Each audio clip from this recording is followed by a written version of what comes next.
Revelation 12 and 11 says, "And they overcame him by the blood of the Lamb and by the word of their testimony, and they loved not their lives unto death." Revelation 12 and 11.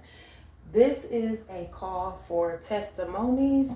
This is a call for testimonies. I'm just putting this short video out here because if you are interested, or if you would like for me to read your testimony here, if you're okay with possibly the world or anyone who comes or in contact with this channel or the video, no matter where it is, that you are okay with hearing your testimony, if that fits you, and if the joy of the Lord is your strength, and if you are ready to put out some to put out some uplifting and edifying for the kingdom, then this is the place right here for you.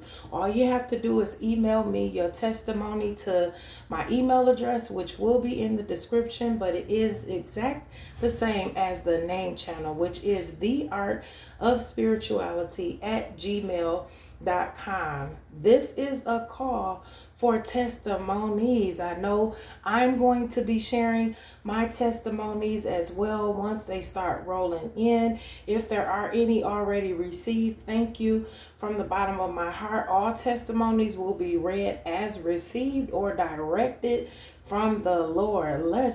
Let's tag and light up the head of the enemy with our voice of our testimony. Let's light up the atmosphere with the goodness of the Lord.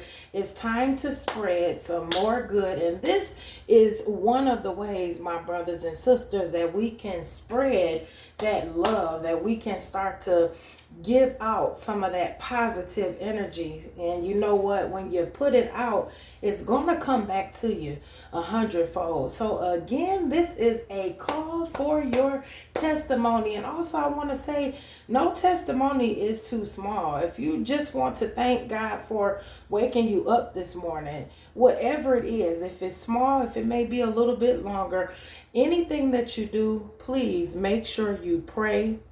But for anything that you do, if God places it on your heart or gives you the okay, please send me your testimonies. I would love to be able to read them. I can read them how you would like your name to be. It would be addressed as maybe brother such and such, or sister such and such, or mother, however it is, as long as it's respectful and decent and pleasing unto the Lord. Let's light up the atmosphere. I'm telling you, it's going to cause a shift. Your testimony is needed on today.